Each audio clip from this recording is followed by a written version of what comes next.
ಕರ್ನಾಟಕದ 224 MLAಗಳಾಗಲಿ ಇವರಲ್ಲಿ ಹೆಚ್ಚು ಕಡಿಮೆ ಎಲ್ಲರೂ ಅನ್ಬೋದು. ನಾವು ದುಡ್ಡು ಖರ್ಚು ಮಾಡಲಾರದು ಯಾರೂ ಆಯ್ಕೆ ಆಗಿಲ್ಲ ಅಂತ ಒಂದಿಷ್ಟು ಎದೆ ಮುಟ್ಕೊಂಡು ಹೇಳಬೇಕಾಗಿದೆ. ಯಾಕಂದ್ರೆ ಹೇಳ್ಬೋದು ಇವರೆಲ್ಲರೂ, ನಾ ಅಷ್ಟೇ ಖರ್ಚು ಮಾಡೀನಿ ರೀ, ನಾ ಇಷ್ಟೇ ಖರ್ಚು ಮಾಡಿದ್ದೀನಿ ರೀ, ಹಾಗೆ ರೀ ಹಿಂಗೆ ಅಂದರೆ ನಮ್ಮ MLAಗಳಂತೂ ಸುಳ್ಳು ಹೇಳೋದ್ರಲ್ಲ ಮಹಾಮಹಿಮರು, MP ಗಳು ಅಷ್ಟೇ.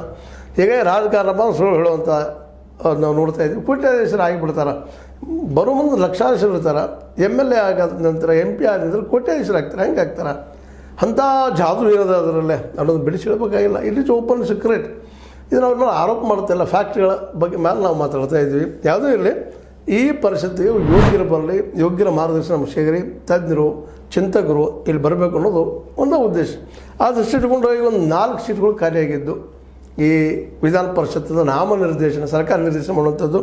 ಈಗಾಗಲೇ ಸರ್ಕಾರ ಇದ್ದಿದ್ದು ಅಂದರೆ ಸಿದ್ದರಾಮಯ್ಯನವರು ದಿನೇಶ್ ಅಮೀನ್ ಮಟ್ಟು, ರಮೇಶ್ ಬಾಬು, TG ಸಾಗರ್ ಮತ್ತು ಆರತಿ ಕೃಷ್ಣ ಇವ್ರನ್ನ ಆಯ್ಕೆ ಮಾಡಿ ವಿಧಾನ ಪರಿಷತ್ ಕಳಿಸ್ಬೇಕಂತ ವಿಚಾರ ಮಾಡಿದ್ರು, ಈ 4 ಜನರನ್ನು.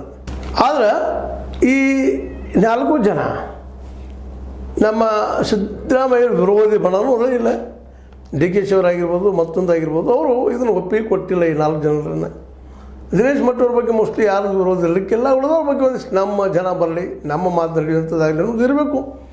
ಆದಷ್ಟು ಇಟ್ಕೊಂಡು DK ಶಿವಕುಮಾರ್ ಅವರು ಒಂದಿಷ್ಟು ವಿರೋಧ ಮಾಡಿದ್ದಾರೆ. ಮತ್ತಿನವಾಗಿ ಅದನ್ನು ನಾಮನಿರ್ದೇಶನ ಮುಂದಕ್ಕೆ ಹಾಕಿದ್ದಾರೆ, ಮತ್ತು ಪೋಸ್ಟ್ಪೋನ್ ಮಾಡಿದ್ದಾರೆ, ಮಾಡೋಣಪ್ಪ ಅಂತೇಳಿ. ಯಾಕಂದ್ರೆ ಈ ಒಂದು